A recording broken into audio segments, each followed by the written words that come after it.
Okay, good morning everybody. Cost and Management Account CA में Introduction. तो last lecture में we have seen the IT and digital cost accounting system and then classification of cost based on element, based on you can say function, based on variability. Okay, सबसे पहले अगर element wise देखें तो mainly there are three ingredient. Material, labor, others मतलब overhead. Okay, direct material will come in material, direct wages or direct expense will be direct expense or all indirect expense, चाहे वो indirect material हो, indirect labor हो या indirect expenses हो, that will be falling under the head overheads. Overheads can be categorized into three: production, administration, S&D and all. Okay, फिर अगर हम function wise जाए तो जैसे हम कॉस्ट शीट बनाते हैं, आगे कॉस्ट शीट का चैप्टर आएगा इसमें, तो direct material, direct expenses, direct labour, ये सब आपकी प्राइम कॉस्ट. फिर हम इसमें क्या करेंगे, फैक्ट्री ओवरहेड करेंगे, that will be of factory cost और work cost, then after admin COGS, then after S&D cost of sales. तो ये क्या है, बेस्ड ऑन फंक्शंस और operations. Next based on variability, जिसमें either it will be variable or it will be fixed. Variable में हमने देखा okay कि variable cost is the expenditure which varies with the level of output. Output increase होगा तो cost भी increase होगी, output zero होगा तो cost zero होगी. But fixed cost will remain fixed irrespective of level of output. That is why it is called fixed. But कुछ cost ऐसी हैं जो कुछ हद तक fix रहेगी, then after it varies, तो वो होगी सेमी वेरिएबल. वैसे सेमी वेरिएबल को हम यूज नहीं कर सकते, क्योंकि हमें अगर चाहिए वेरिएबल और फिक्स अलग अलग, क्योंकि पर्टिकुलर लेवल पे आप सेमी वेरिएबल कैलकुलेट कर सकते हो. जैसे आपका लेवल चेंज होगा, सबसे पहले आपको क्या करना पड़ेगा, वो जो सेमी वेरिएबल है उसको डिवाइड करना पड़ेगा इन फिक्स एंड वेरिएबल. तो ये हम कैसे करेंगे वो आज हम देखने वाले हैं. सेमी वेरिएबल समझ में आया. वेरिएबल जो है वो पर यूनिट सेम रहेगी, टोटल में वेरी होगी, जबकि फिक्स कॉस्ट टोटल में सेम रहेगी, पर यूनिट वेरी होगी. Is it clear? ओके, चलो. तो ये सेमी वेरिएबल है, उसको हम डिवाइड कैसे करें फिक्स में, ओके, और वेरिएबल में. चलो देखते हैं यहां पे. इसके लिए हमारे पास 5 मेथड्स आते हैं. ओके, एक ग्राफिकल मेथड, ओके, जिसमें हम क्या करेंगे, here you can go by graph. यहां पे आप क्या करोगे, ग्राफ ड्रॉ करोगे. अगर आप यहां पे देखोगे फिक्स और ये लाइन जो है उसमें गैप है, तो जो फिक्स लाइन है दैट इज स्ट्रेट. देखिए यहां पे हमने देखा ग्राफ बना के कि जो फिक्स है that is a straight line. Okay, variable है that is moving upward, straight line.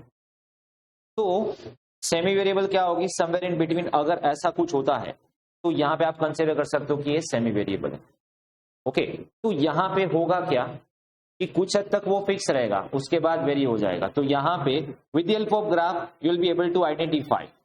तो ग्राफ के लिए आपको क्या करना है, large number of observation regarding total cost at different level of output are plotted on graph. अभी आपको करना क्या है, अलग अलग आउटपुट पे आपको ये आइडेंटिफाई करना है कि उसकी कॉस्ट क्या है, और we need to plot that over here. और output is plotted on X axis and total cost is plotted on Y X. यहां पे आप वेरिएबल एक्सपेंसेस यहां पे लिख सकते हो, यहां पे आउटपुट आ जाएगा. Okay, then by judging in line of best fit which passes through almost of the point. अब देखिए ये पॉइंट है, अब ये सब आपने पॉइंट किए हैं, तो आपको एक लाइन ड्रॉ करनी है जो सारे पॉइंट के थ्रू कंसीडर हो. ठीक है, the point at which line cut the Y axis. अब देखिए यहां पे जिस पॉइंट पे वो वाई एक्सिस को कट करेगी वो क्या हो जाएगा, then it is drawn. The point at which line cut at Y axis indicate total component in total cost. मतलब यहां पे ग्राफ ऐसा तो अलग अलग हो सकता है, बट अगर आपको ऐसा ग्राफ मिल जाए लाइक यहां पे जैसा हमने किया कि कुछ हद तक सेम रहेगी, तो ये आसानी से आप कर सकते हो. ओके, कि ये लेवल तक ये सेम रहेगी और फिर चेंज होगा. ओके, यहां पे कुछ ऊपर नीचे हो सकता है. ओके, बट अगर आपकी परफेक्ट सेमी वेरिएबल है तो ग्राफ आपका ऐसा ही बनेगा. कि कुछ हद तक वो सेम रहेगी। तो जितना स्ट्रेट लाइन है समझ लो वो क्या है, फिक्स। और जैसे ही वो अपवर्ड गई समझ लो कि वो वेरिएबल शुरू हो गया वहां से। तो यहाँ पे आप आइडेंटिफाई डिफरेंशिएट कर सकते हो कि वेरिएबल क्या है, फिक्स क्या है। तो ऐसे ग्राफ, बट ग्राफिकल मेथड से आप एग्जैक्ट डिटरमाइन नहीं कर पाओगे, ठीक है। तो sometimes we are not going to use the graphical method. Okay, दूसरी मेथड है यहाँ पे, देखिए 5 मेथड्स है, graphical, high low point, analytical, comparison by period और comparison by level and least square method. तो ग्राफ में तो आप क्या करोगे, ग्राफ ड्रॉ कर लोगे। दूसरी मेथड है high and low point method.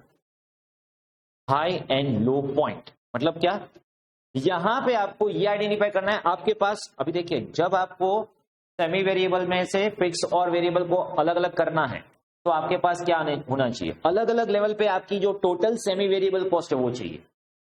मतलब आप बोलोगे 100 यूनिट्स पे इतनी कॉस्ट है, 200 पे इतनी है, 300 पे इतनी है, that is total variable cost, you must have it. फिर हम क्या करेंगे, highest semi variable, lowest semi variable, high point low point दोनों को कंपेयर करेंगे, ठीक है। Under this method difference between total cost at highest and lowest volume.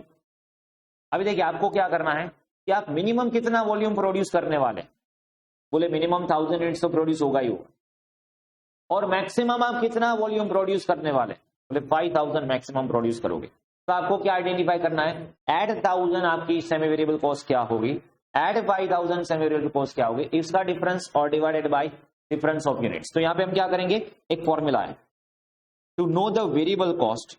अभी देखिए एक बात समझ लो, ये फॉर्मूला आगे मेथड नंबर 4 जो है वहां पे भी आने वाली है। एक बात समझ लो, वेरिएबल कॉस्ट मतलब क्या, which remain same per unit which varies with the change of output. तो अगर मैं ऐसा कर दूं यहां पे, समझो change in cost, change in cost, मुझे बताओ सेमी वेरिएबल कॉस्ट है वो इंक्रीज डिक्रीज किसकी वजह से होगा। ये हमने ग्राफ यहां पे ड्रॉ किया, बराबर है। ये सेमी वेरिएबल जो है अगर मैं यूनिट ज्यादा प्रोड्यूस करूंगा तो इंक्रीज होगा, अगर मैं यूनिट्स कम प्रोड्यूस करूंगा तो डिक्रीज होगा। वो किस रीजन से इंक्रीज डिक्रीज हो सकता है, only variable cost, only variable cost. क्यों भाई, अरे फिक्स तो फिक्स है, सेमी वेरिएबल में कुछ ऐसे कंपोनेंट है जो फिक्स है, कुछ ऐसी कॉस्ट है जो फिक्स है, जो चेंज नहीं होने वाली है, चाहे आप प्रोड्यूस करो ना करो, कितना भी करो कितना कम करो, ओके। बट उसमें कुछ कंपोनेंट वेरिएबल के भी है जिसमें क्या होगा, विच वेरीज विद द लेवल। तो इसका मतलब सेमी वेरिएबल में जो प्लस माइनस हो रहा है वो किसकी वजह से हो रहा है, ओनली वेरिएबल कॉस्ट की वजह से। इसका मतलब अगर मेरे पास दो डिफरेंट लेवल है, जो कि यहां पे दिया है आपको, क्या है समझो, एक दिया है आपको हाईएस्ट वॉल्यूम, यहां पे हम कॉस्ट कर रहे हैं कॉस्ट क्या, तो हाईएस्ट वॉल्यूम पे कॉस्ट है 72, लोवेस्ट वॉल्यूम पे कॉस्ट है 60, ओके। तो यहां पे आपको क्या कंसीडर करना है, अब देखिए यहां पे हम यूनिट वाइज भी जा सकते हैं और एज इट इज भी कंसीडर कर सकते हैं। तो यहां पे हम क्या कर सकते हैं, change in cost in relation to change in sales, और ये जो आएगा इन 200 करोगे तो ये होएगा वेरिएबल कॉस्ट का percentage of sales.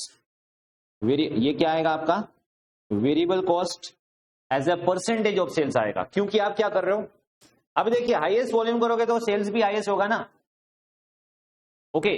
Same way lowest volume करोगे सेल्स कम होगा, और वो लेवल ऑफ आउटपुट के साथ कनेक्टेड है, ओके, वो सेल्स के साथ कनेक्टेड है। तो यहां पे हम क्या कर सकते हैं, समझो अगर मुझे सेल्स पता है और अगर मुझे परसेंटेज ऑफ सेल्स मिल जाए कि वेरिएबल कॉस्ट कितना है, सेल्स का इतना परसेंटेज, तो मुझे वेरिएबल कॉस्ट मिल जाएगी। तो यहां पे अगर आप देखोगे हाईएस्ट वॉल्यूम में मैक्सिमम कितना सेल कर सकता हूं, मैक्सिमम कितना प्रोड्यूस करके सेल कर सकता हूं, बोले सेल्स वैल्यू 140 है, कॉस्ट 72 है, और लोवेस्ट वॉल्यूम पे सेल्स 80 है, कॉस्ट 60 है। तो ये हुआ टोटल कॉस्ट। ये टोटल कॉस्ट जो है वो सेमी वेरिएबल, इसमें फिक्स भी इंक्लूडेड है, वेरिएबल भी इंक्लूडेड है। तो मैं क्या करूंगा, चेंज इन कॉस्ट कितना 12, इन दोनों में डिफरेंस कितना है 12, तो ये डिफरेंस किसकी वजह से हुआ है, variable cost, divided by change in sales 60। इसका मतलब ये हुआ कि वेरिएबल परसेंटेज कितना हुआ, 20% ऑफ सेल्स। और एक बात, जब भी आपको ये वेरिएबल कॉस्ट या पर यूनिट या in terms of percentage of sales मिल गई, आपको क्या करना है, वेरिएबल कॉस्ट अमाउंट टर्म में कैलकुलेट कर दो, टोटल में से माइनस करो, दोनों लेवल पे फिक्स कॉस्ट सेम ही होनी चाहिए, क्योंकि फिक्स तो फिक्स ही होगी। चेक करते हैं चलो। तो यहां पे आपका 20% है, 20% है। ओके, लेवल कितना है, देखिए यहां पे अगर हम कंसीडर करें तो लेवल कितना है, आपको दिया है sales. Okay, high point and low point, कितना सेल्स दिया है हाई पॉइंट पे, high and low point method आपको दिया है सेल्स एंड टोटल कॉस्ट बराबर है, यहां पे 140, यहां पे 80, जबकि आपकी कॉस्ट कितनी है 60, यहां पे 72। सही है, तो हमें क्या चाहिए, परसेंटेज ऑफ वेरिएबल कॉस्ट, मतलब variable cost as a percentage of sales बराबर है। तो यहां पे हम क्या करेंगे, डिफरेंस 12, यहां पे हम क्या करेंगे, डिफरेंस 60 इंटू 100, मतलब क्या हुआ 20% ऑफ सेल्स। समझ में आया। तो अभी हमें क्या करना है, ये जो टोटल कॉस्ट है इसमें मैं कोई भी पॉइंट ले लूं, मान लीजिए हाई पॉइंट लेता हूं, तो क्या होगा, टोटल कॉस्ट कितनी है मेरी 72, इसमें से वेरिएबल कॉस्ट कितनी होगी, बोले सेल्स का 20%। ओके, मतलब सेल्स कितना है 140, उसका 20% कितना होगा 20। तो मेरी फिक्स कॉस्ट क्या होगी, डिफरेंस। सेम वे लो पॉइंट पे भी मैं कर सकता हूं, ऑब्वियसली यस, टोटल कॉस्ट 60। 44, तो यहां पे भी 44 ही आएगा, क्योंकि फिक्स तो फिक्स ही रहने वाली है। चेक करते हैं कि 44 आता है कि नहीं आता है। चलो, तो यहां पे अगर आप देखोगे सेल्स है 80, उसका 20% ऑब्वियसली आना चाहिए, हो गया। तो fix will remain fix irrespective of level of output. तो हमने यहां पे क्या किया, आपकी जो टोटल सेमी वेरिएबल थी उसको दो हिस्सों में डिवाइड कर दिया, उसमें से फिक्स कंपोनेंट कितना है और वेरिएबल कितना है। और अगर मुझे यहां पे यूनिट देते या सेलिंग प्राइस पर यूनिट देते तो मैं वेरिएबल कॉस्ट पर यूनिट भी फाइंड कर सकता।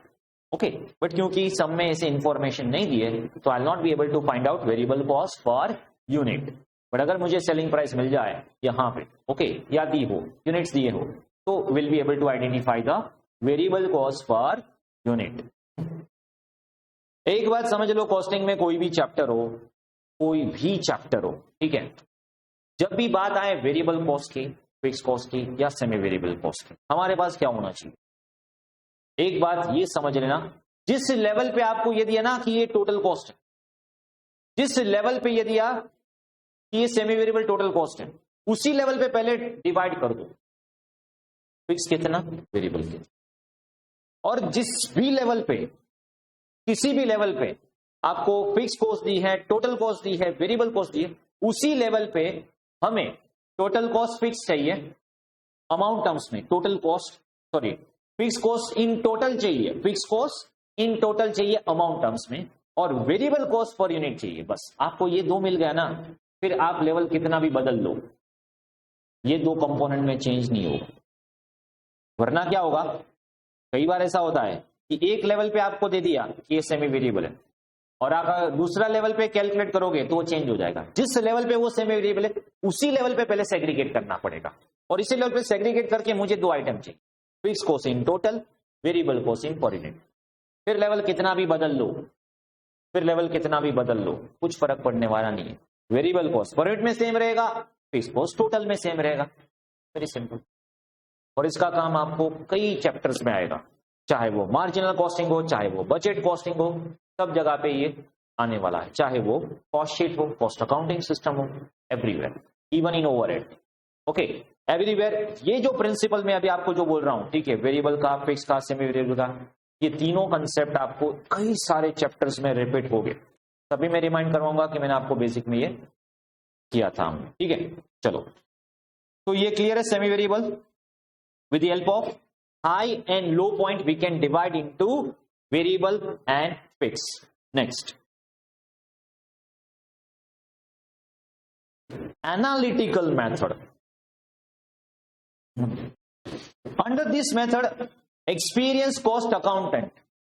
तो देखिए इसके लिए आपको पास्ट एक्सपीरियंस होना चाहिए, ओके, जिसमें आप एनालिसिस कर पाए. Experience cost accountant try to जज empirically what proportion of semi variable cost will be variable and what would be fix. तो ये जो है ना एनालिटिकल, यहां पे आप अपनी प्योरली जजमेंट यूज करते हो कि मुझे ऐसा मतलब वो एक्सपीरियंस होता है, ऐसा आपको बस ऐसा लगे हाँ 40% है, ऐसा नहीं है, ठीक है. मतलब वो एक्सपीरियंस होता है, उसको पता होता है. The degree of variability is certain to each item of same variable. For example, some variable expenses may be vary to the extent of 20%, while other may be vary to the extent of 80%. Although it is very difficult to estimate. तो ये method भी practically use नहीं कर सकते, क्योंकि आप ऐसे judgement करके नहीं कर सकते कि इतना वेरिएबल है, इतना fix. Example, for example, suppose in last month total semi variable expense था 3000, और ये जो जजमेंट लेंगे ना वो पास के बेसिस पे लेंगे कि पास में इतना था तो अभी इतना होगा, वो भी प्योरली एस्टिमेट है, okay. If degree of variability is to be 70%, variable cost क्या होगी 2000. तो यहां पे आप क्या अज्यूम कर रहे हो एक्सपीरियंस के बेसिस पे कि भाई जो भी कॉस्ट होगी उसमें से 70% वेरिएबल है, तो फिर अभी जो भी कॉस्ट आएगी उसमें से 70% क्या हो जाएगा 20%. Now in future fix cost will remain constant but variable cost very. तो अभी होगा क्या, तो आपने क्या किया, पास्ट एक लेवल ले लिया जिसमें आपने 70-30 में डिवाइड कर दिया. अभी करंट ईयर में होगा क्या, वो लेवल से आपने सेल्स डबल किया, तो फिर फिक्स कॉस्ट जो 900 है वो तो 900 ही रहेगी, डबल क्या हो जाएगा, वो 2000 का 4200 हो जाएगा. तो that is how you will be able to know the total cost and that is how you will be able to segregate it. फिर 50% इंक्रीज हुआ, मतलब आपको क्या करना है, मैंने आपको पहले भी बताया, जिस लेवल पे आपको टोटल कॉस्ट दिया है उसी लेवल पे सेग्रीगेट. वेरिएबल कितना, फिक्स कितना, fix will remain fix, level कुछ भी ऊपर नीचे कर लो. फिर वेरिएबल कॉस्ट में चेंज होगा अप या डाउन. बट यहां पे प्योरली क्या हो रहा है एनालिटिकल मेथड में, प्योरली जजमेंट. तो ये तो प्रैक्टिकली आप नहीं यूज करोगे ऑब्वियसली, ओके. नेक्स्ट, ये बहुत इंपॉर्टेंट मेथड है और ये बार बार यूज होती है, ओके. कंपैरिजन बाय पीरियड और level of activity method, okay. ये प्रैक्टिकली हम सब चैप्टर में यूज करते हैं. वैसे तो आगे मैंने जो सेकंड किया उसी का कंसेप्ट है, मतलब वो कंसेप्ट इसी से लिया, okay. High and low point, वहां पे हम क्या करते थे, हाई एंड लो पॉइंट को कंपेयर करते थे. यहां पे ये बोल रहे कोई भी कंपैरिजन करो, हाई लो पॉइंट नहीं, कोई भी दो लेवल को कंपेयर करो, आपको वेरिएबल उसमें से मिल जाएगी. मतलब किसी भी दो लेवल की टोटल कॉस्ट को कंपेयर करो, हम फिल्टर करके बता देंगे आपको इसमें से वेरिएबल कितना है, फिक्स कितना है, okay. Under this method variable overhead may be determined by comparing two levels, और वो लेवल कोई भी हो सकते हैं, जरूरी नहीं कि हाई या लो होना चाहिए, कोई भी ले लो. बट यहां पे फॉर्मूला क्या होने वाली है, again I will explain you the same thing कि दो लेवल की कॉस्ट में चेंज किसकी वजह से होता है, ऑब्वियसली वेरिएबल. तो यहां पे आपको जो मिलने वाला है वो क्या मिलेगा, variable cost per unit, variable cost per unit equals to change in the cost by change in the units. दो लेवल में कॉस्ट में जो डिफरेंस है और यूनिट्स में जो डिफरेंस है, वो डिफरेंस अगर आप ले लेते हो तो यहां पे क्या हो जाएगा, आपको मिलेगा variable cost per unit. Is this clear? देखिए यहां पे कोई भी लेवल आप कंपेयर कर सकते हो, ओके. इसमें से आप कोई भी लेवल को कंपैरिजन करके यूज कर सकते हो.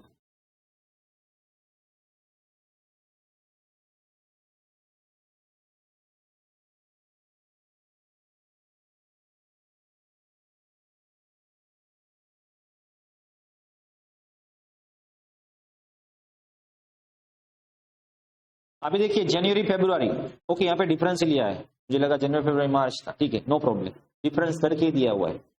तो यहाँ पे क्या है, इन दोनों का डिफरेंस ले, वेरिएबल कॉस्ट पर यूनिट, जिसमें क्या होगा, चेंज इन कॉस्ट, डिफरेंस कितना है 40, और यूनिट्स डिफरेंस कितना है 40, मतलब ये ₹1 पर यूनिट है. ये वेरिएबल कॉस्ट क्या हो गया 1 पर यूनिट. बस अभी ये 1 पर यूनिट किसी भी लेवल में किसी भी मंथ में अप्लाई कर दो, जेन्युइन अप्लाई करोगे, टोटल कॉस्ट कितनी है 260 सेमी वेरिएबल। ओके, जिसमें से वेरिएबल कितनी होगी 100 यूनिट्स 1 रुपी 100, तो फिर फिक्स कितनी होगी 160, मतलब फरवरी में भी 160 होना चाहिए। मंथली फिक्स कॉस्ट कितनी है आपकी 160, वो सेम रहेगा, उसमें कुछ चेंज होने वाला नहीं है। ओके, फरवरी में क्या होगा, टोटल है 300 और यहां पे 140 into 1, there you are, very simple. Okay, change in units, change in cost by change in units, तो इससे आपको मिल जाएगा वेरिएबल फिक्स अलग अलग हो जाएगा। Is this clear?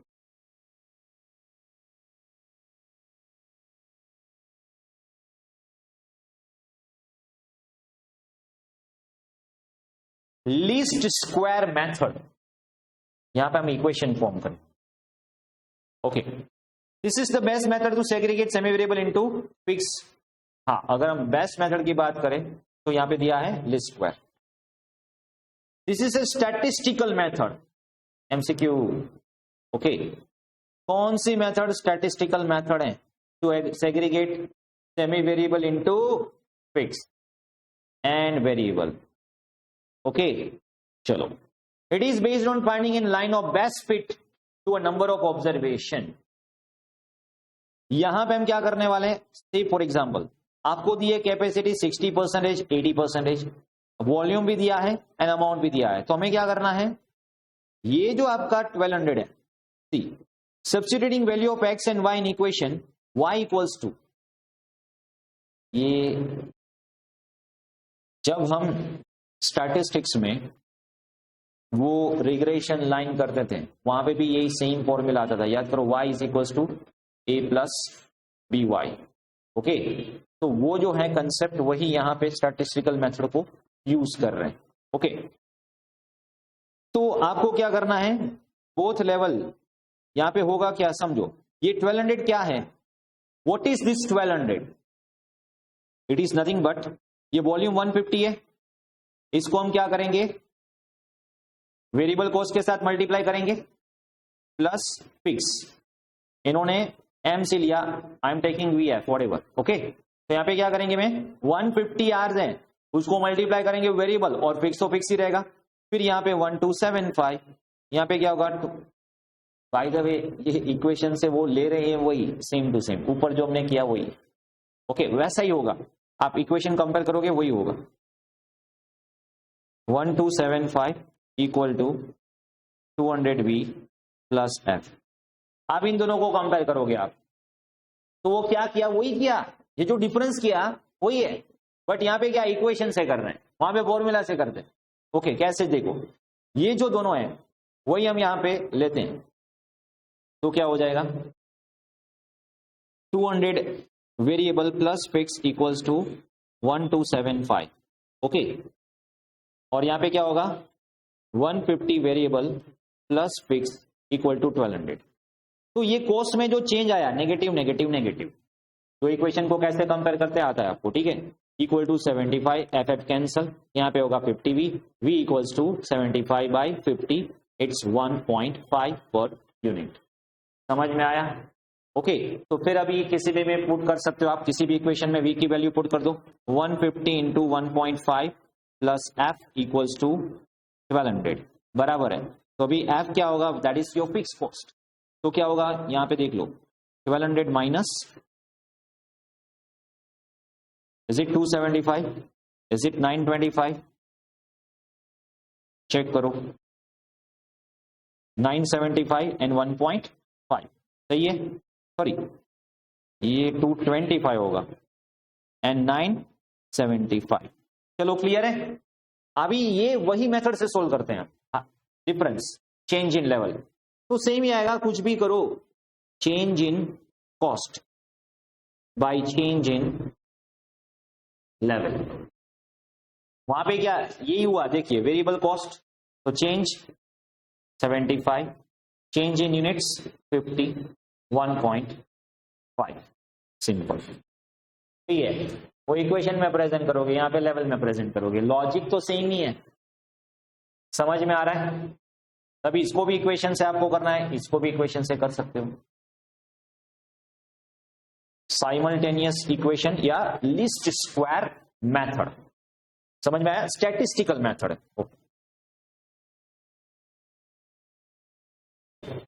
Where C represent fixed cost and Y represent total cost, X represent volume of output.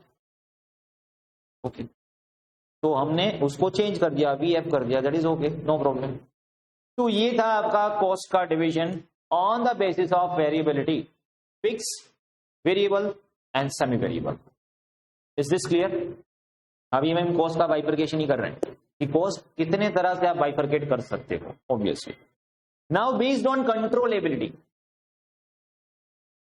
Based on controllability, ऐसी cost जो आप कंट्रोल कर सकते हो, ऐसी कॉस्ट जो आप कंट्रोल नहीं कर सकते। ओके, ऐसी कॉस्ट जो आप कंट्रोल कर सकते उसको बोलते हैं controllable cost. Those which can be regulated by action of specified member of an undertaking. A business organization is usually divided into number of responsibility center and each center is headed by executive. आगे हमने देखा था cost centre, responsibility centre, cost अलग अलग सब divide कर देंगे हम, फिर वहां पे आप रिस्पॉन्सिबिलिटी फिक्स कर दोगे कि ये आपकी रिस्पॉन्सिबिलिटी। तो वहां पे जो भी मैनेजर है उसके डिस्क्रिप्शन से कोई कॉस्ट रिड्यूस भी हो सकती है, कंट्रोल मतलब वो इसके कंट्रोल में होता है, करना नहीं करना, तो उसको बोलते हैं डिस्क्रिशनरी कॉस्ट या कंट्रोलेबल कॉस्ट। उसमें क्या होता है, वो प्योरली आपका डिस्क्रिशन या आपके कंट्रोल में है, आप उसको रिड्यूस भी कर सकते हो, that is with in your control. But controllable cost incurred in a particular centre can be influenced by action of head of this responsibility centre. Direct labour, direct material, direct expenses, some of the controllable by shop level management. तो ये आप कुछ हद तक control कर सकते हो। Non controllable मतलब वो आपके एक्शन से बाहर, उसका आप कुछ नहीं कर सकते, वो आपके कंट्रोल में ही नहीं, इसीलिए उसको बोलते हैं अनकंट्रोलेबल या non controllable. Example, generator room is controlled by generator room manager but share of generator expenses which is apportion to machine workshop. अभी देखिए कई बार क्या होगा कि ये जनरेटर एक्सपेंसेस हैं, वो जनरेटर रूम के जो मैनेजर है उसके, अभी देखिए एक एक्सपेंस एक सेंटर के लिए कंट्रोलेबल, दूसरे सेंटर के लिए अनकंट्रोलेबल हो सकता है। ओके, क्यों? क्योंकि ये जनरल रूम मैनेजर है, वो जनरेटर रूम मैनेजर है, वो जनरेटर का जो जनरल एक्सपेंसेस है वो कंट्रोल कर सकते हैं। बट मान लीजिए जनरेटर रूम का यूज तो सब करते हैं, पूरी फैक्ट्री में जाता है, अभी उसको आप एलोकेट करोगे डिपार्टमेंट, तो वो जनरल एक्सपेंसेस है ओवरहेड हो गया for that particular department which is not control by that particular department. बोलेंगे जनरेटर ने खर्च किया तो उसमें से हमारा पोर्शन हमारे डिपार्टमेंट में, हमारे कॉस्ट सेंटर में अलोकेट हुआ, अभी वो मेरे कंट्रोल में नहीं है। तो ऑल द अलोकेटेड और rather apportioned overhead to a particular cost centre from other department will be considered as the non control, क्योंकि वो अपोर्शन हुआ है, आपने खर्च नहीं किया है बट आपको अपोर्शन हुआ, आप उसकी फैसिलिटी यूज कर रहे हो। तो कंट्रोलेबल, नॉन कंट्रोलेबल। नेक्स्ट है बेस्ड ऑन नॉर्मालिटी। कुछ कॉस्ट नॉर्मल हो सकती है जबकि कुछ कॉस्ट एब नॉर्मल। नॉर्मल मतलब क्या है, जो एक्सपेक्ट कर सकते हो, जो नॉर्मल है, रूटीन है। Okay, cost which can be reasonably expected to be incurred under normal routine and regular operating condition, वो नॉर्मल कॉस्ट है। नॉर्मल कॉस्ट या नॉर्मल लॉस को हम रिस्पेक्टिव जो भी प्रोडक्ट है, जो भी कॉस्ट ऑब्जेक्ट है, जो भी कॉस्ट सेंटर है, उसी में डायरेक्टली अलोकेट करेंगे। बट अगर वो एबनॉर्मल कॉस्ट हुआ, माइंड वेल, अगर वो एबनॉर्मल कॉस्ट या एबनॉर्मल लॉस हुआ, वो कभी भी particular cost centre, particular cost object में अलोकेट नहीं होगा, क्योंकि वो जनरल हो गया, over and above the normal condition. और याद रखना, कॉस्टिंग का कोई भी चैप्टर हो, एबनॉर्मल लॉस या abnormal cost is always charge to costing P&L account, वो सीधा P&L में जाए। बट किसका P&L? कॉस्टिंग का, क्योंकि अभी तो हम कॉस्ट अकाउंटिंग कर रहे हैं। ओके, फाइनेंस अकाउंटिंग पे नहीं जा रहे। तो all abnormal losses, all abnormal expenses will always be charge to costing P&L account. Next, ये कॉस्ट एंड मैनेजमेंट अकाउंट है। तो कॉस्ट को एसरटेन कर लेते हैं और फिर बाद में एनालिसिस करके रिपोर्ट जनरेट करके मैनेजमेंट को देते हैं, so that management can take the decision. Okay, तो मैनेजमेंट को ऐसे काफी सारे रिपोर्ट्स की रिक्वायरमेंट होगी जिससे बेसिस पे मैनेजमेंट डिसीजन ले पाए। तो ऐसी कई सारी कॉस्ट हैं जो डिसीजन के लिए इंपॉर्टेंट। तो cost which is bifurcated on the basis of decision making. Main category यहां पे 2 है। वैसे तो आप उसको डिवाइड कर सकते हो relevant cost and non relevant cost में। Relevant cost and non relevant cost. Relevant cost मतलब ऐसी कॉस्ट जो डिसीजन मेकिंग के रिलेवेंट है, और इररिलेवेंट कॉस्ट मतलब ऐसी कॉस्ट जो डिसीजन के लिए कोई काम की नहीं है। ओके, मान लीजिए आपको कोई डिसीजन लेना है और आपने ऑलरेडी वो कॉस्ट इनकर कर दी। ओके, तो हो चुकी है, पास्ट सम, अभी उससे कोई फर्क पड़ने वाला नहीं। तो फिर वो कॉस्ट आपके लिए क्या है? इररिलेवेंट, वो डिसीजन मेकिंग के लिए काम की नहीं है। बट फ्यूचर में आप कोई कॉस्ट इनकर करने वाले हैं, अगर आपके डिसीजन से कॉस्ट इनकर होगी या नहीं होगी तो वो आपके लिए रिलेवेंट है। तो ऐसी काफी सारी कॉस्ट हैं जो यहाँ पे डिसीजन मेकिंग के बेसिस पे बाइफरकेट होती है। Number 1, pre determined cost, cost which is computed in advance before production और operation start on the basis of specification of all factor affecting cost is known as pre determined cost. कई बार कुछ cost हम क्या करेंगे? Pre determine करके रखेंगे। क्यों भाई? क्यों प्री डिटरमिन करके रखना? अरे कॉस्ट इनकर आप बाद में करने वाले हो, तो प्रोजेक्शन बेसिस पे आप क्या कर रहे हो, पहले से डिटरमिन करो इतनी कॉस्ट होगी, जिससे मुझे ये पता चले मेरी कॉस्ट क्या आ रही है। तो आपने क्या किया है, पहले से ही प्री डिटरमिन कैलकुलेट करके रख दिया कि ये कॉस्ट होगी, मटेरियल की होगी, लेबर की होगी, ओवरहेड की होगी। तो वो कॉस्ट डिसीजन मेकिंग के लिए इंपॉर्टेंट है। Standard cost, a predetermined cost which is calculated from management expected standard of efficiency। अभी देखिए, स्टैंडर्ड में भी होता तो ऐसे ही है, हम एक बजट बनाते हैं और फिर बजट से स्टैंडर्ड कॉस्ट मेजर करते हैं, बट वो भी प्रीडिटरमिन्ड ही है। बट स्टैंडर्ड कॉस्ट में और प्रीडिटरमिन्ड में डिफरेंस क्या है? प्रीडिटरमिन्ड सिर्फ आपने पहले डिटरमाइन की है, जबकि standard cost as per the management standard आपने डिसाइड की। Expectation of standard, it may be use for price fixation, cost control through variance analysis. तो जब भी आपको वेरिएंस एनालिसिस करना है तो आप क्या करोगे, उसको कंपेयर करोगे with standard cost. Okay, marginal cost, और ये एक एक कॉस्ट नहीं, उसका एक एक चैप्टर आएगा आगे, standard costing, marginal costing. Okay, वैसे डिसीजन मेकिंग का भी चैप्टर आता है, बट वो भी फाइनल लेवल में SCMP में और वगैरह वहां पे था। ओके, तो मार्जिनल कॉस्ट मतलब क्या? देखिए, मार्जिनल मतलब cost to produce extra unit. मान लीजिए मैं 100 यूनिट्स प्रोड्यूस कर रहा हूं और मैं 101 यूनिट प्रोड्यूस कर रहा हूं, 101। ओके, तो ये जो मैंने 1 यूनिट एक्स्ट्रा प्रोड्यूस किया उसकी कॉस्ट कितनी ज्यादा होगी, वो मेरी मार्जिनल। मतलब can we say that variable, marginal को हम वेरिएबल के साथ कनेक्ट कर सकते हैं। हाँ, okay, the amount at given of output by aggregate cost are change if volume of output increase और डिक्रीज बाय 1 यूनिट, उसको क्या बोलते हैं? मार्जिनल। मतलब आगे हम मार्जिनल कॉस्टिंग करेंगे, जहां पे ये मेथड जो है उसमें हम ऐसा कंसीडर करते हैं कि डिसीजन मेकिंग के लिए हमारी रिलेवेंट कॉस्ट क्या है, बोले मार्जिनल। क्यों भाई? फिक्स कॉस्ट क्यों रिलेवेंट नहीं है? फिक्स कॉस्ट तो फिक्स होने वाली है। अगर आप प्रोड्यूस करो, मान लीजिए आपको कोई ऑर्डर मिल रहा है, स्पेशल ऑर्डर, अभी जो कर रहे हो वो तो कर ही रहे हो, ठीक है, फैक्ट्री चल रही है, वर्कर्स है, सब कुछ है। अभी आपको एक एक्स्ट्रा ऑर्डर मिला कि हमें 1000 यूनिट्स चाहिए, प्रोड्यूस करना है। अभी आपने कैलकुलेट किया ये 1000 यूनिट्स बनाने की वेरिएबल कॉस्ट जो है पर यूनिट, ओके, वो है 5, मतलब आपको 5000 होने वाला। अभी कोई आपको बोले मुझे ये 6000 में चाहिए, ओके, मुझे ये 1000 यूनिट 6000 में चाहिए, तो आप बोलोगे मेरी फिक्स कॉस्ट भी है, मुझे बताओ कि ये यूनिट आप एक्सेप्ट करोगे या एक्सेप्ट नहीं करोगे, उससे आपकी फिक्स कॉस्ट में कोई फर्क होने वाला है क्या? बोले नहीं होने वाला। तो why we should consider for the purpose of decision making. अगर आप रिजेक्ट कर दोगे ये ऑफर, तो आपका जो 1000, इसको बोलते हैं कंट्रीब्यूशन। कंट्रीब्यूशन मतलब क्या? सेल्स आपको जो मिल रही है selling price minus variable cost. सिर्फ वेरिएबल कॉस्ट को हम ध्यान में लेते हैं मार्जिनल कॉस्ट।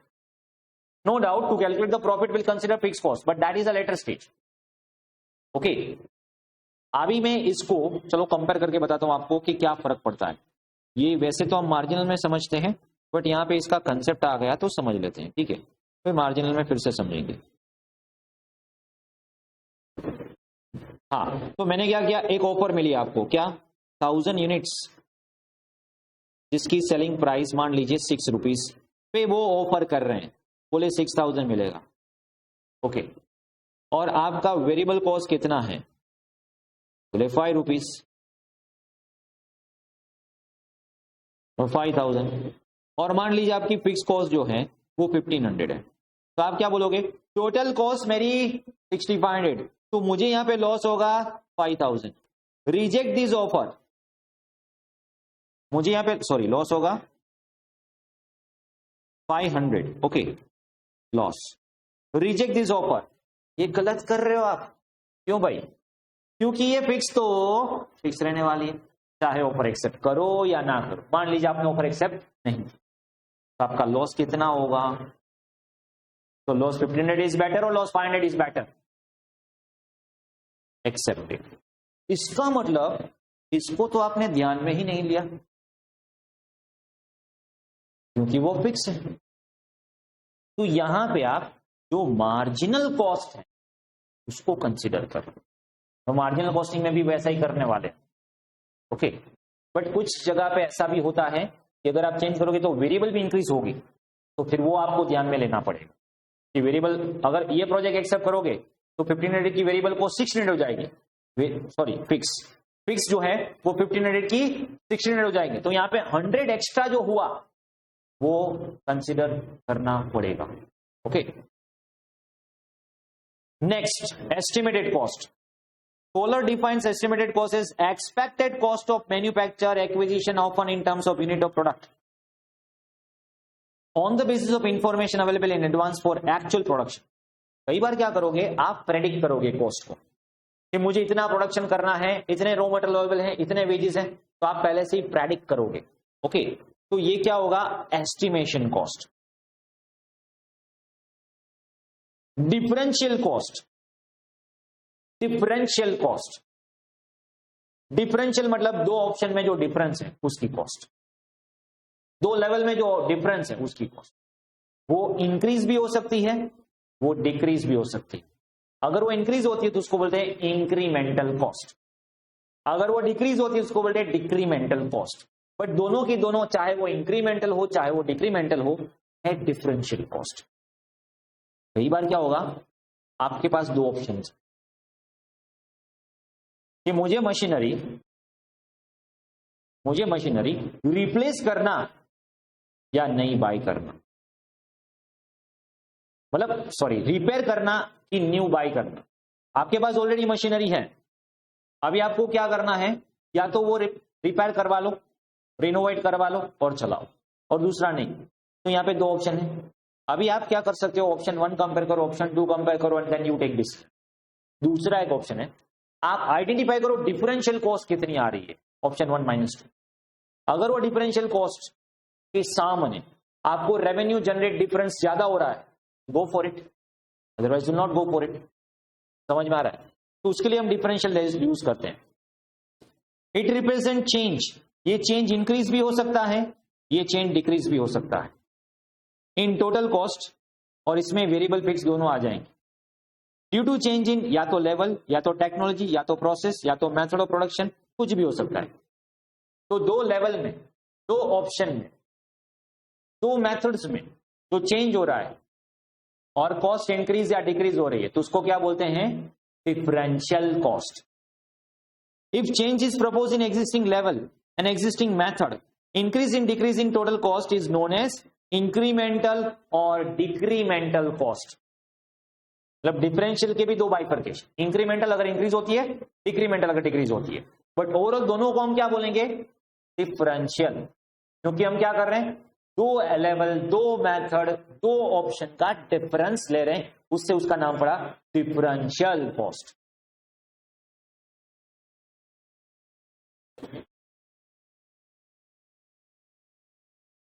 इंप्यूटेड कॉस्ट, ये क्या है? अब देखिए ओल्ड सिलेबस में क्या है, इसकी डेफिनेशन भी पूछते, मतलब कई सारी डेफिनेशन उठा के पूछ ली, ये एक्सप्लेन करो, ये एक्सप्लेन करो. अभी थ्योरी पूछेंगे तो ऐसे पूछ सकते हैं, वरना अभी क्या करेंगे, आपको एक एग्जांपल देंगे प्रैक्टिकल, फिर बोलेंगे ये चार ऑप्शन है, ये कौन सी कॉस्ट है? ये अपॉर्चुनिटी कॉस्ट है, ये कैपिटलाइज कॉस्ट है, ये पीरियड कॉस्ट है, प्रीडिटरमाइंड कॉस्ट है, स्टैंडर्ड कॉस्ट है. ऐसे कोई भी चार ऑप्शन दे देंगे, सिचुएशन देंगे, चार ऑप्शन देंगे, सिचुएशन देंगे, चार ऑप्शन, और बोलेंगे ये कौन सी कॉस्ट है. You must identify that. Okay, these costs are notional cost which do not involve any cash outlay. अभी देखिए imputed cost, imputed cost इसका मतलब है आपका कोई कैश आउटले होने वाला नहीं.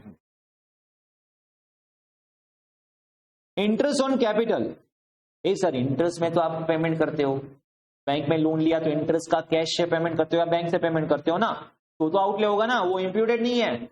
ये किसकी बात हो रही है? मेरी खुद की कैपिटल में ले रहा हूं, तो यहां पे मैं मेरी कैपिटल यहां पे बिजनेस में ला रहा हूं, मतलब यहां पे जो नहीं है वो भी सोचेंगे, अगर मैंने यहां पे नहीं लिया होता और मैंने कहीं पे इन्वेस्ट किया होता तो बोले वो भी अपॉर्चुनिटी कॉस्ट ही है, इसको इम्प्यूटेड भी बोलते हैं.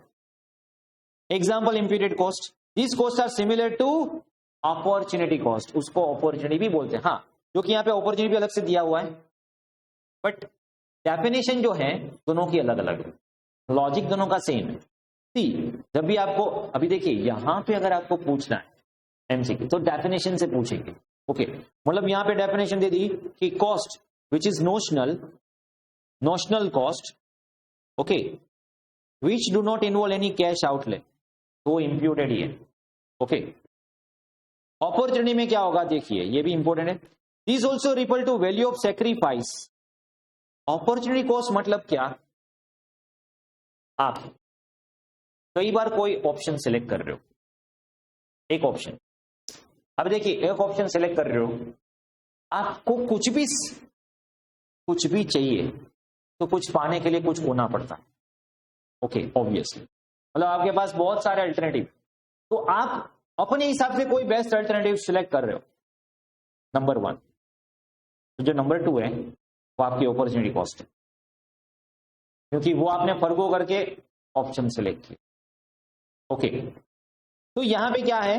सैक्रिफाइस मेड, तो कुछ पाने के लिए आपने जो खोया है, जो सैक्रिफाइस किया है. ओके, ये सीए डिग्री के लिए आपकी अपॉर्चुनिटी कॉस्ट क्या होगी? सीए डिग्री को अचीव करने के लिए आपकी अपॉर्चुनिटी कॉस्ट क्या होगी? आपका एंटरटेनमेंट भूल जाओ, आपकी जो मौज मजा करने की जो भी लाइफ है, कॉलेज लाइफ, सब भूल जाओ. हर बार दिवाली भूल जाओ, नवंबर में जिसकी अटेम्प्ट है वो. Okay, no vacation. Okay, every attempt, मतलब आपका जो कोर्स है कंटिन्यूस चलता ही रहेगा. फाउंडेशन खत्म हुआ तो अर्ली बर्ड बैच शुरू कर दी, फिर ग्रुप 1 खत्म हुआ तो 2 शुरू कर दी, फिर आर्टिकलशिप आ गई, फिर final, and it goes on goes on goes on. तो यहां पे आप कहीं सारा सेक्रीफाइस करके आते. This course deserves a big opportunity cost in terms of time, in terms of energy, in terms of your each and everything. But हाँ, फिर उसके बेनिफिट्स भी है, क्योंकि this is the best option you are selecting by forgoing many other options, फिर आपकी future की life secured. तो यहां पे अगर आप देखोगे, वैल्यू ऑफ सेक्रीफाइस मेड और benefit forgone in accepting alternative, दो ऑप्शन, आप दो में से कोई एक ऑप्शन सिलेक्ट कर रहे हो, तो जो ऑप्शन आप फर्गो कर रहे हो वो आपकी अपॉर्चुनिटी कॉस्ट है। मतलब आप बिजनेस कर रहे हो, सीए प्रैक्टिस कर रहे हो, सामने कैंपस में आपको 10 लाख का पैकेज मिल रहा था, फिर भी वो ठुकरा के आपने वो प्रैक्टिस शुरू की, आपकी पहली अपॉर्चुनिटी कॉस्ट क्या हो गई प्रैक्टिस? 10 lakh per annum. तो उस मिनिमम इतना तो मिलना ही चाहिए। बोले शुरू शुरू में कहां से मिलेगा? हाँ, बट ग्रेजुअली हो जाएगा, क्योंकि यहाँ पे आप कई सारी अपॉर्चुनिटी कॉस्ट लेके आगे बढ़ रहे हो, ठीक है। तो फिर ग्रेजुअली आपको मतलब जो भी पाथ सेलेक्ट करे उसमें आपको थोड़ा टाइम तो देना पड़ेगा। फॉर्म फाइनेंसिंग, अभी हम सीए कोर्स को साइड में रखते हैं, पहले बिजनेस के और कॉस्ट पर्सपेक्टिव पे आते हैं, ठीक है। तो कॉस्ट पर्सपेक्टिव से अगर हम देखें तो यहाँ पे क्या होगा कि आपने form financing its expansion by withdrawing money from bank deposit. मान लीजिए कई बार बिजनेस करने के लिए आपका जो इन्वेस्टमेंट पड़ा हुआ है, बोले ये एफडी है बचा के रखी हुई थी 20 लाख की पेरेंट, बोले वो दे दो मैं बिजनेस शुरू करना चाहता हूं, तो 20 लाख की एफडी आपने तोड़वा दी, क्यों? आप बिजनेस कर पाओ। तो वहां पे 20 लाख पे आपको रिटर्न मिल रहा था 6% के हिसाब से, वो आपने फर्गो किया, and now you started that amount using over here. तो आपकी जो इंटरेस्ट आपने फर्गो किया वो क्या है? आपकी अपॉर्चुनिटी कॉस्ट। आपके पास जमीन थी, वो आप रेंट पे दे सकते थे, बिल्डिंग बना सकते थे और किसी को भी रेंट पे दे सकते थे, वहां पे आपने फैक्ट्री एस्टेब्लिश की, rent forgone, opportunity cost. Okay, आपका टाइम जो आप यहां पे डिवोट कर रहे हो अपॉर्चुनिटी कॉस्ट है। In such a case loss of interest is opportunity cost. तो जब अपॉर्चुनिटी कॉस्ट की डेफिनेशन देखे तो वहां पे क्या होगा? Value of sacrifice made for best cost, मतलब alternative cost of action by forgoing one of the alternative cost of action. तो आपके पास बहुत सारी चॉइस होगी, उसमें से आप जो फॉरगो कर रहे हो, जो चॉइस सिलेक्ट ना करके जो बेस्ट सिलेक्ट कर रहे हो, उसका सेकेंड बेस्ट अल्टरनेटिव, अभी आपने सिलेक्ट किया वो आप फर्स्ट एज्यूम कर रहे हो, तो उसका सेकेंड बेस्ट अल्टरनेटिव क्या था? कई बार ऐसा होगा कि आपने जो अल्टरनेटिव सिलेक्ट किया उसके अलावा आपके पास 2, 3, 4 अल्टरनेटिव्स हैं, तो आपके लिए अपॉर्चुनिटी कॉस्ट क्या होगा? मान लीजिए आपने ये कोर्स ऑफ एक्शन सिलेक्ट किया, अगर आप सेकंड सिलेक्ट करते आपको 1000 मिलता, अगर आप थर्ड सिलेक्ट करते आपको 800 मिलता, अगर आप ये सिलेक्ट करते आपको 500 मिलता। आप क्या फर्गो कर रहे हो? अल्टरनेटिव कोर्स में से बेस्ट ऑप्शन से फर्गो कर रहे हो। 1000, अगर ये 1 सिलेक्ट नहीं करते तो 1000 वाला ही सिलेक्ट करते ना, तो ये 1000 वाला फर्गो करके आपने ये सिलेक्ट किया है, मतलब आपकी opportunity cost of this option क्या है? 1000। समझ में आ रहा है? Next, capitalise cost. कॉस्ट जो आप कैपिटलाइज करोगे, सिंपल, मतलब जो कॉस्ट इनकर करोगे और रिकॉर्ड करोगे एज एन एसेट जिसका बेनिफिट मोर देन 1 ईयर मिल रहा है, वो क्या है? Capitalise cost. Installation of expense on erection of machine etcetera. Product cost, product cost,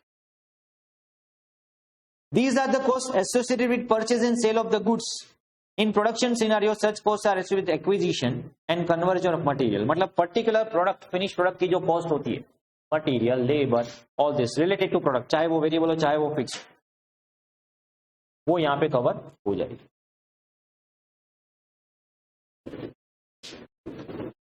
और एक बात समझ लेना, आप कौन सी मेथड अडॉप्ट कर रहे हो उसके बेसिस पे भी आपकी प्रोडक्ट कॉस्ट डिपेंड करती है।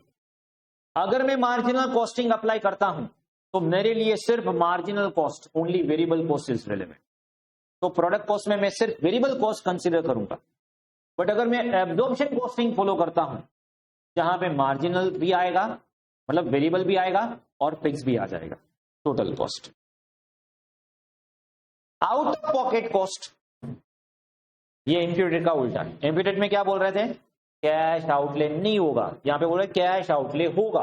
Okay, it is that portion of total cost which involves cash outlay, मतलब आउट ऑफ पॉकेट मतलब सही में आपके पॉकेट से जा रहा है, ऐसी अपॉर्चुनिटी नहीं है कि इम्प्यूटेड नहीं है, वाकई में आप कैश पे कर रहे हो, वाकई में आपके पॉकेट से जा रहा है, इसलिए उसको बोले आउट ऑफ पॉकेट को। मतलब पॉकेट से जाना जरूरी नहीं, बैंक से भी जा सकता है, ठीक है, बट नाम ऐसा है out of pocket. This cost concept, short run concept, is used in decision making for fixing selling price to make or buy. out of pocket cost can be avoided or saved if a particular proposal. For example, X Limited has in its stock goods 50,000 which is dead stock. अभी समझो आपके पास stock 50,000 का है जो dead है, मतलब वो useless है. It gets order where it will be able to use this dead stock and labor incurred will be 5,000. अभी समझो ये डेड स्टॉक पड़ा हुआ है, अगर मैं उसको ठीक कर दूं तो मैं सेल कर सकता हूं, बट उसको ठीक करने में मेरी कॉस्ट कितनी लगेगी? 5,000 की लेबर कॉस्ट होगी. अभी जो 50,000 का कॉस्ट है ऑलरेडी इनकर हो चुका है, जिसको बोलेंगे संक. आगे आएगा संक कॉस्ट क्या है, ठीक है, जो हिस्ट्री में इनकर हो चुका है, जो रिलेवेंट नहीं है, और ये स्टॉक भी डेड, ठीक है. अभी आउट ऑफ पॉकेट कॉस्ट मतलब क्या? ये कॉस्ट, ये पर्टिकुलर मटेरियल को सही करने के लिए मैं मेरी पॉकेट में से कितनी कॉस्ट दे रहा हूं? 5,000. तो 5,000 is my out of pocket. और जो कॉस्ट ऑलरेडी इनकर हो चुकी है फास्ट, जो भी एक बार आपने अभी मान लीजिए खर्च कर दिया, मटेरियल आ गया, अभी ये डेड है मटेरियल, तो वो कॉस्ट क्या हो गई? संक. संक मतलब डूब गई, ठीक है, ऑलरेडी हो चुकी है. Shut down cost, those costs which continue to be incurred even when plant is temporarily shut down. अब देखिए ये ऐसी कॉस्ट है जो अगर आप टेम्पररी भी प्लांट शट डाउन करोगे ना तो भी इनकर होने वाली. वेरिएबल कॉस्ट ऐसा नहीं, इनकर नहीं होगी. आपने प्रोडक्शन बंद कर दिया तो वेरिएबल कॉस्ट इनकर करने की जरूरत नहीं है. बट ये कॉस्ट ऐसी है, प्लांट टेम्पररी बंद भी कर दोगे ना, रेंट, रेट्स, डेप्रिसिएशन, ये सब इनकर होगा ही होगा. This cost can not be eliminated with the closure of the plant. मतलब ये हो गई अनअवॉइडेबल फिक्स कॉस्ट. क्या हुई?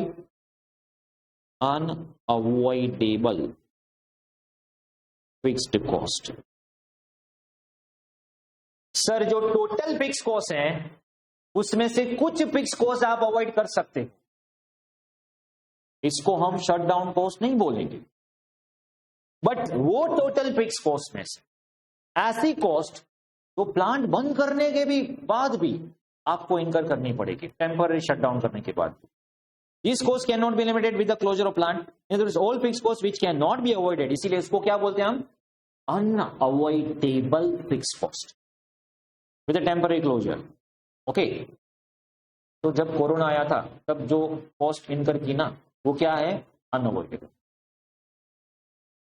Sunk cost, historical cost incurred in past. कोई भी पास्ट कॉस्ट जो ऑलरेडी आपने इनकर कर दी है तो वो रिलेवेंट ही नहीं. अभी इनकर कर दी तो कर दी. They play no role in decision making in current period. Sunk cost is not relevant in decision making. कभी भी रिलेवेंट नहीं है.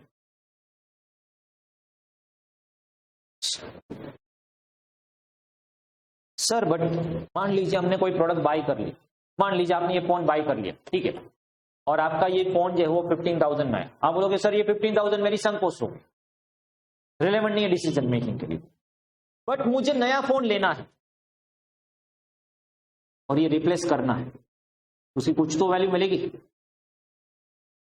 तो क्यों आप बोल रहे हो रिलेवेंट नहीं है? यहां पे तो रिलेवेंट हो रहा है. जो पास्ट में मैंने कॉस्ट इनकर की ना, अब ये फोन 15,000 में आया था, अभी मुझे रिप्लेस करना है, राइट.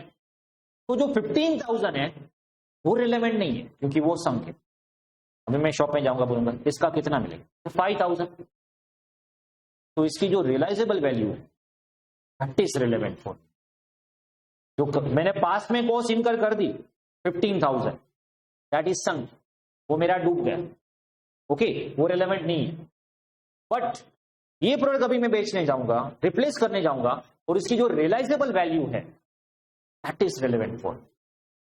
अभी डिसीजन मेकिंग के लिए मेरे लिए क्या इंपॉर्टेंट है? What is the realisable value of useless goods with me, वो relevant. But sunk cost is not relevant. हाँ देखिए वही है. For example in case of decision making, replacement of machine, written down value is a sunk cost and not considered. मतलब इसकी book value important नहीं है, उसकी कॉस्ट भी इंपॉर्टेंट नहीं, हिस्ट्रिकल कॉस्ट भी इंपॉर्टेंट नहीं. इंपॉर्टेंट क्या है? अगर ये मैं बेचने जाऊंगा मुझे कितना मिलेगा, रिप्लेस कितना कर देंगे, व्हाट इज माई रिप्लेसमेंट. वो रिलेवेंट है। एब्सोल्यूट कॉस्ट, एब्सोल्यूट मतलब total cost in totality. This cost refer to cost of any product process unit in totality. Total cost कितनी हो, एब्सोल्यूट, सब कुछ, सारी की सारी कॉस्ट आप कवर कर लो। When cost are present in statement form, various cost component में be shown in absolute amount and percentage of total cost and per unit cost of all together. Here cost depicted in absolute amount may be called absolute cost and base cost on which further analysis decision are based.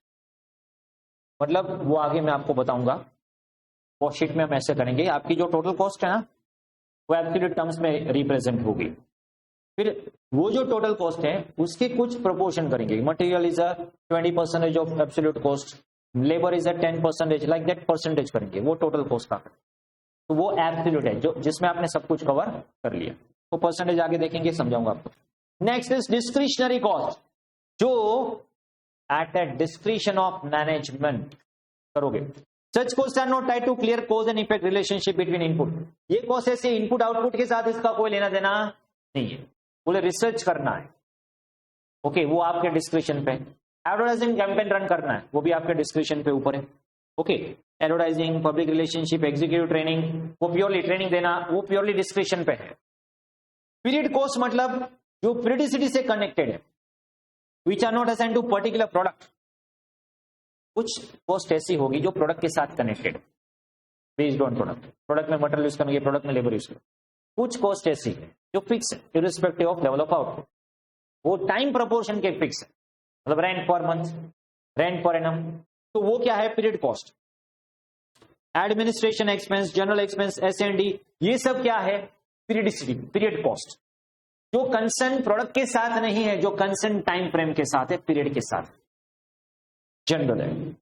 Engineered cost, ये क्या है, these cost which are specifically form a clear cause and effect relationship. हाँ, ये period cost का उल्टा है, period cost में कोई कनेक्शन नहीं है, इंजीनियर कॉस्ट में कनेक्शन है, इनपुट आउटपुट रेशियो।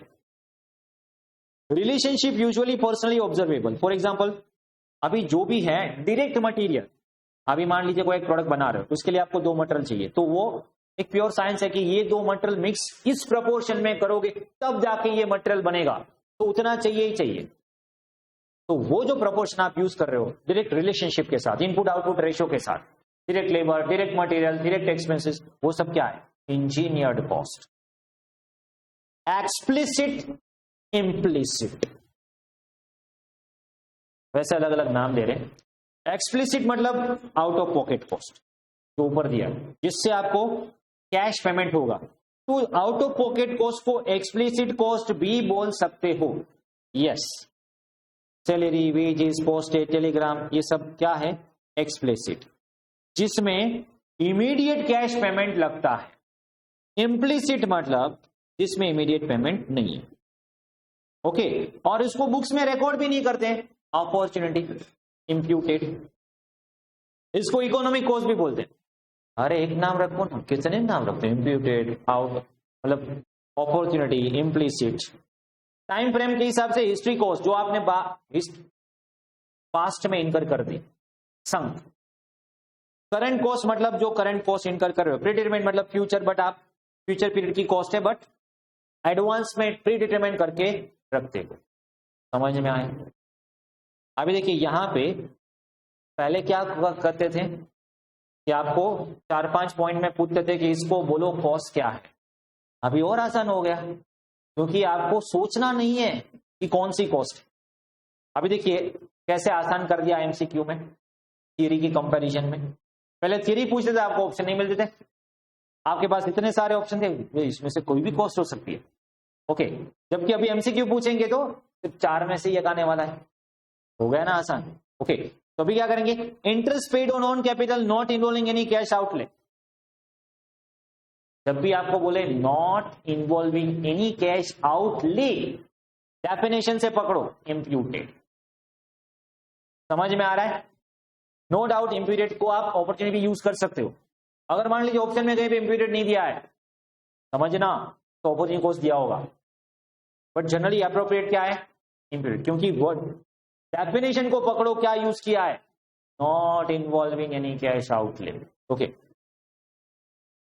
या फिर यहां पे उसको एक्सप्लिसिट भी बोल सकते हैं, सॉरी इम्प्लिसिट भी बोल सकते हैं, जिसमें इमीडिएट कैश पेमेंट नहीं है।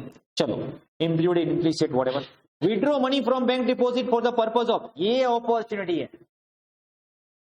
एक ऑप्शन सिलेक्ट करने के लिए आप दूसरा फरगो कर रहे हो तो opportunity cost. Rent paid in factory building which is temporary close. अब देखिए कई बार आप बोलोगे rent paid, sir rent paid तो पीरियड्स के साथ कनेक्टेड है, पूरा पढ़ो क्या लिखा है। क्लोज है, क्लोज टेम्पररी क्लोज कर दी फिर भी कॉस्ट इनकर कर रहे हो तो शट डाउन कॉस्ट हुई, या इसको अनअवॉइडेबल फिक्स कॉस्ट भी बोलते हैं। Cost associated with acquisition conversion of material into finish goods, तो ये प्रोडक्ट कॉस्ट हुई। Is this clear? तो यहां पे अभी क्या करने वाले हैं ये लोग, न्यू सिलेबस में ऑप्शंस दे देंगे। उल्टा आसान हो गया, 4 में से कोई आएगा। अब तक तो आपको क्या सोचना पड़ता था, ओल्ड सिलेबस में स्टूडेंट क्या सोचते थे, इतनी सारी कोर्स में से कोई एक का नाम देना है, यहाँ पे 4 तो श्योर है। ओके तो 25% प्रोबेबिलिटी है, सही हो जाएगा, ठीक है। ओके कंसेप्ट क्लियर है तो आपको ऑप्शन की भी जरूरत नहीं ऑब्वियसली। चलो इतना क्लियर, इसमें कोई डाउट?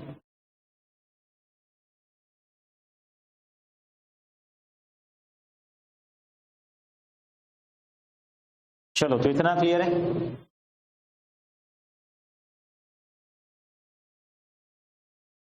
इसमें कोई doubt?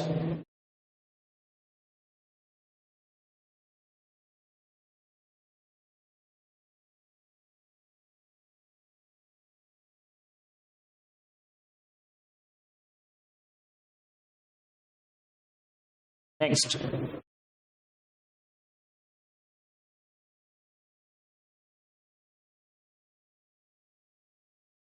Methods of costing.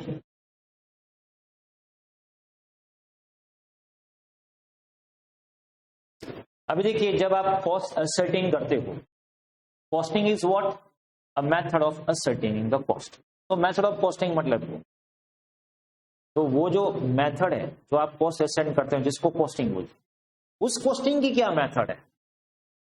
Okay अलग अलग इंडस्ट्री में different industry follow different method of costing. क्यों? क्योंकि उसका वर्क ही ऐसा है। अभी देखिए मान लीजिए आप कॉन्ट्रैक्टर हो और आप बिल्डर से कॉन्ट्रैक्ट करते हो कि आपको मैं कंस्ट्रक्शन करके दूं।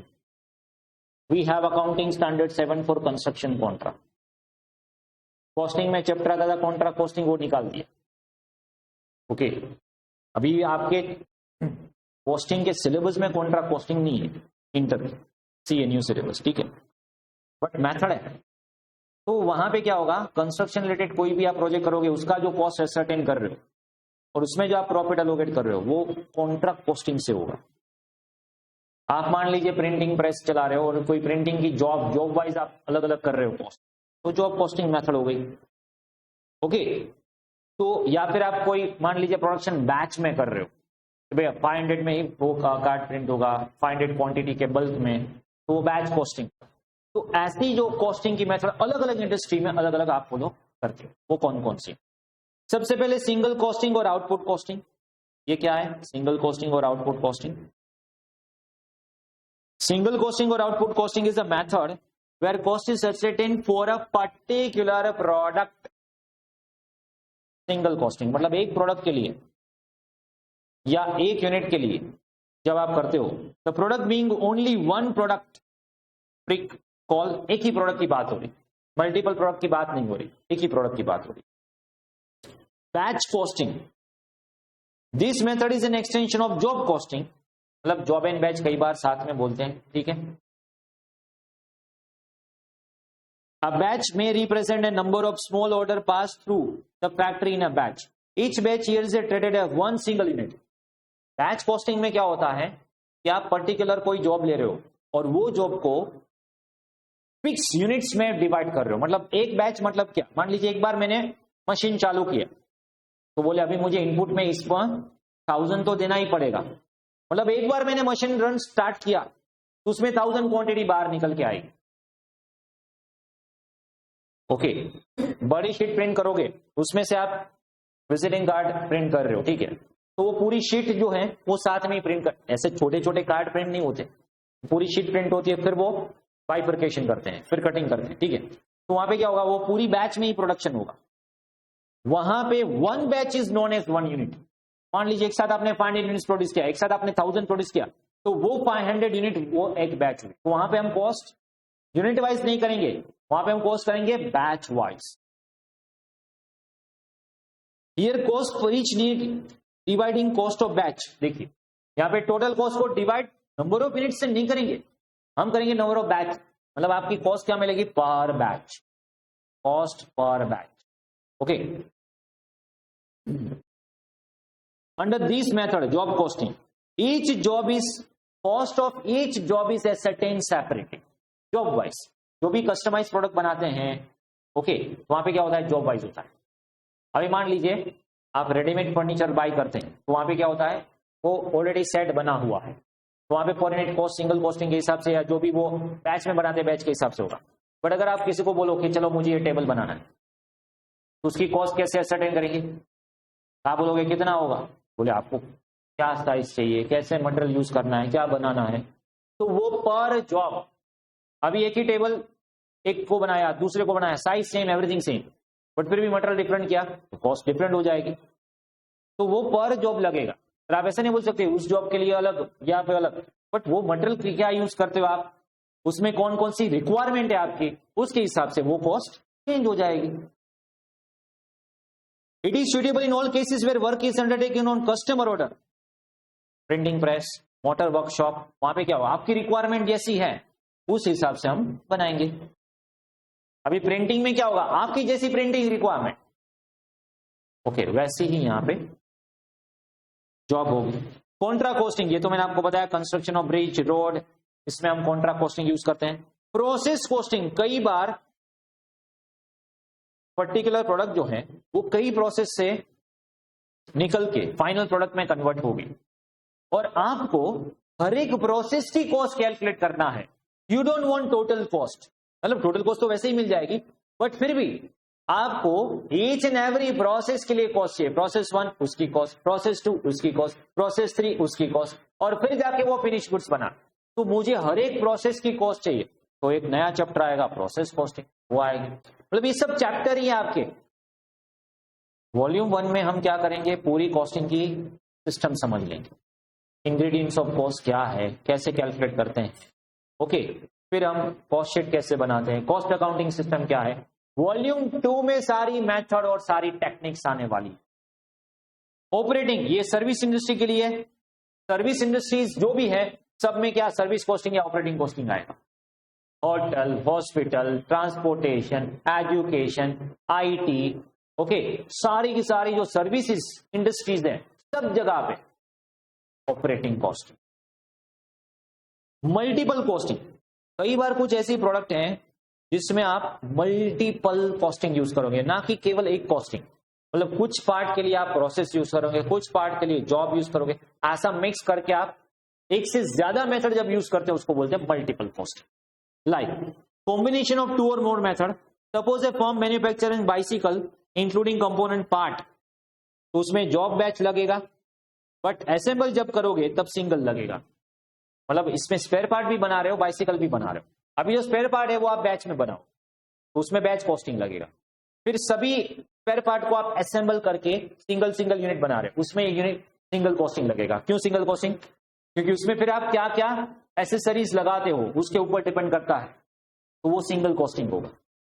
तो जब दो और दो से ज्यादा मेथड आप मिक्स करते हो, मल्टीपल कॉस्टिंग। अभी कुछ अलग अलग इंडस्ट्री के एग्जाम्पल है जहां पे आप मेथड कौन सी यूज करोगे। मान लीजिए सीरीज ऑफ प्रोसेस है, तो process of costing, okay, like sugar manufacturing plant, वहां पे काफी सारी प्रोसेस होती है, तो प्रोसेस कॉस्टिंग। अगर आपको बिल्डिंग कंस्ट्रक्ट करवानी है, obviously contract costing. Real estate industry में क्या आएगा, कॉन्ट्रैक्ट। अगर मान लीजिए similar unit of single product और प्रोड्यूस बाय सिंगल प्रोसेस, एक ही प्रोसेस है उसमें सिंगल यूनिट बनता है जिसको बोलते हैं आउटपुट कॉस्टिंग और single costing, like cold drink, okay. Rending of service, service जहां पे आई ऑपरेटिंग, चाहे हॉस्पिटल हो, होटल हो, एजुकेशन हो, सब जगह पे सर्विस ऑपरेटिंग। कस्टमर स्पेसिफिकेशन, जब भी कस्टमर स्पेसिफिक आएगा, job costing, advertising etcetera. Consisting of multiple variety, तो multiple costing, like car assembly, cycle assembly, okay, वहां पे मल्टीपल कॉस्टिंग लगेगा। तो अभी यहाँ पे अगेन एमसीक्यू कैसे आएगी, यहाँ पे भी सिचुएशन देंगे और बोलेंगे इनमें से सिलेक्ट करो मेथड। पहले हमें इतनी सारी मेथड में से सिलेक्ट करना पड़ता था, अभी आपको सिर्फ 4 ही ऑप्शन में से सिलेक्ट करना है। Very simple. Where all cost are directly charge to specific job. अब देखिए कैसे कैसे एग्जांपल पर, जैसे स्पेसिफिकली आप यूज करो जॉब, तो हम जॉब बोलेंगे जॉब कॉस्टिंग। फिर यहाँ पे देखो where all cost are directly, हाँ यहाँ पे बैच नहीं बोला, ग्रुप ऑफ प्रोडक्ट, तो वह बैच ही हुआ ना, batch costing. Where cost single product, single costing, unit costing. अभी आप क्वेश्चन में ही नाम दे रहे हो, हमें तो सिर्फ एक्सटेंशन करना है। Where nature of product is complex and method can not be ascertain. अगर आप प्रोडक्ट इतनी कॉम्प्लेक्स है कि जब कोई एक स्पेसिफिक नहीं कर सकते, तो अलग अलग कर दो, 2-3 ले लो, multiple costing. Are you getting this? Okay. कई बार आपको ऐसे भी करते हैं, इंडस्ट्री देंगे और आगे हमने यूनिट देखा था, याद करो, यूनिट, कॉस्ट यूनिट, और यहाँ पे मेथड। तो कई बार आपको ये भी बोल देंगे, एमसीक्यू में भी ऐसा पॉसिबल हो सकता है, 2-2 के कॉम्बिनेशन में। ओके, ये इंडस्ट्रीज का डैश यूनिट है एंड डैश मेथड है, फिर 2-2 वंस पे देंगे आपको ऑप्शन।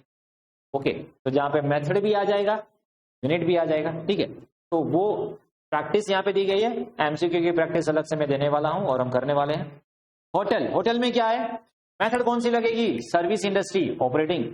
और होटल में क्या होता है, रूम डे, पर bed day, whatever. Okay. Toy making, toy making हम टॉयज बैच में बनाते हैं और वहां पे या तो आप यूनिट कॉस्टिंग अप्लाई करोगे या आप बैच करोगे। स्टील, स्टील में प्रोसेस लगेगा और वहां पे पर टन या पर मैट्रिक टन। शिप बिल्डिंग, कभी भी आप कंस्ट्रक्शन या बिल्डिंग के बारे में बात करें तो कॉन्ट्रैक्ट और पर्टिकुलर प्रोजेक्ट या यूनिट वाइज हो सकता है। सेम वे, और ये पूछते भी देखो, नवंबर 15, नवंबर 16, नवंबर 20, जनवरी 21, जनवरी 21। ओके, मतलब यहाँ पे थ्री में ऐसे पूछा है, मतलब इसका एमसीक्यू तो फोर श्योर आने वाला है। Give the method of costing and cost unit. Road transport obviously service operating, और रोड ट्रांसपोर्ट में क्या होता है, अगर पैसेंजर हुए तो पैसेंजर किलोमीटर, अगर गुड्स हुआ तो टन किलोमीटर एक्सेट्रा। स्टील आ गए आगे in process, tonne metric tonne. Bicycle, multiple, ऊपर बाइसिकल का एग्जांपल दिया था। कार असेंबली, बाइसिकल, दोनों में क्या आने वाला है, वही है। ओके, बिल्डिंग और bridge construction, very well no.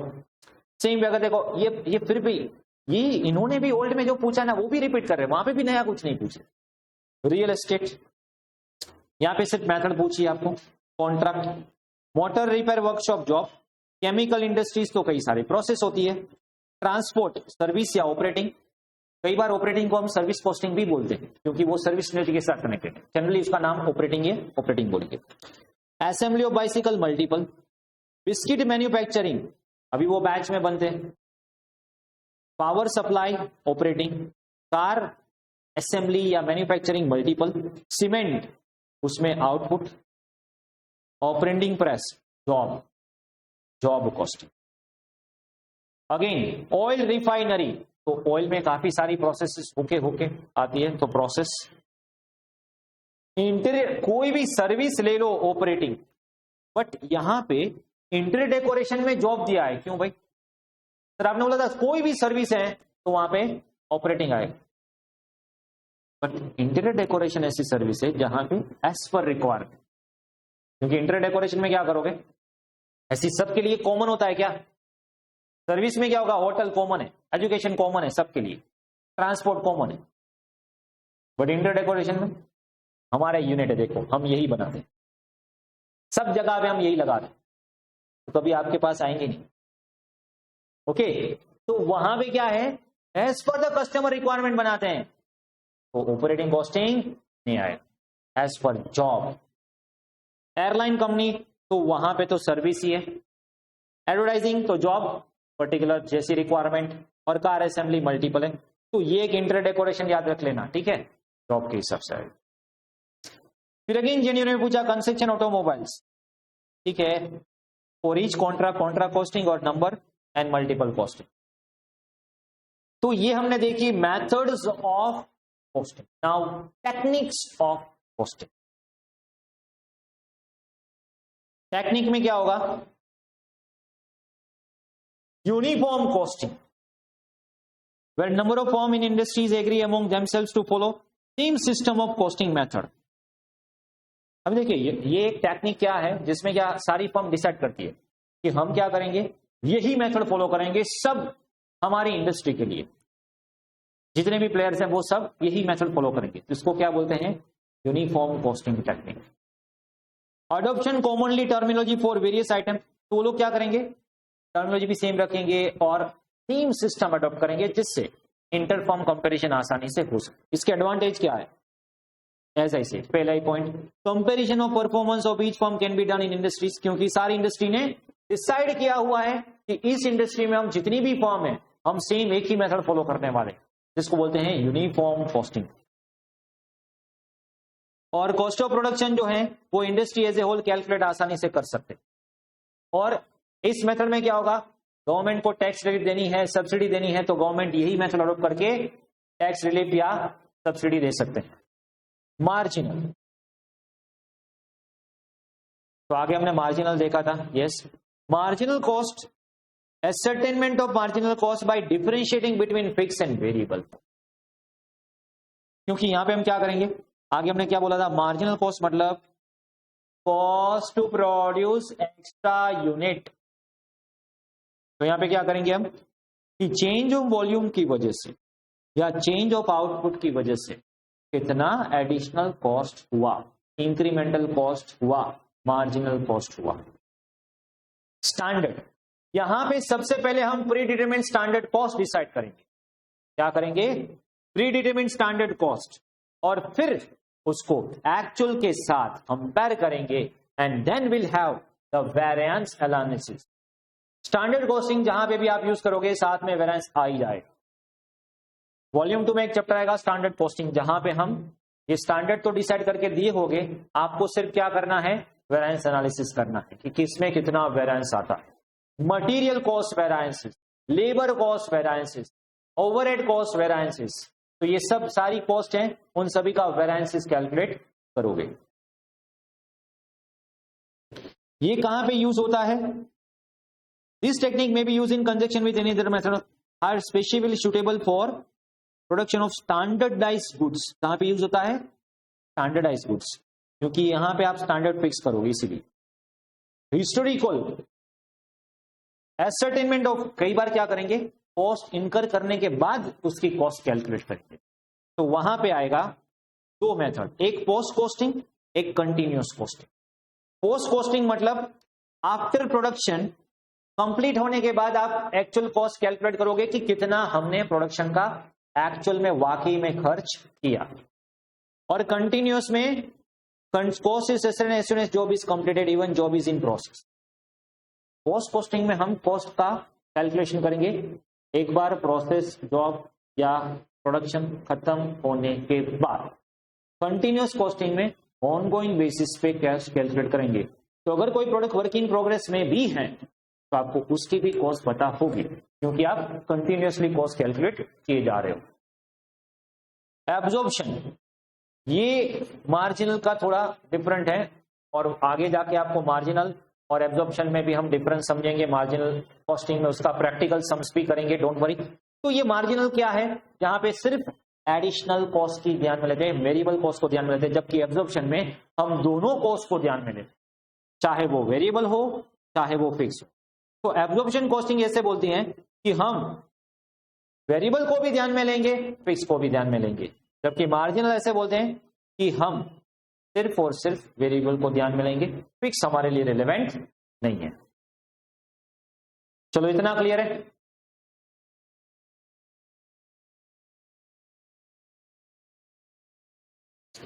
So that's the end of, you can say, chapter number 1 to CMA. Okay, theory introduction to CMA. इसके आगे हम MCQ भी करेंगे। Okay, and then we'll start with the practical chapter, material costing.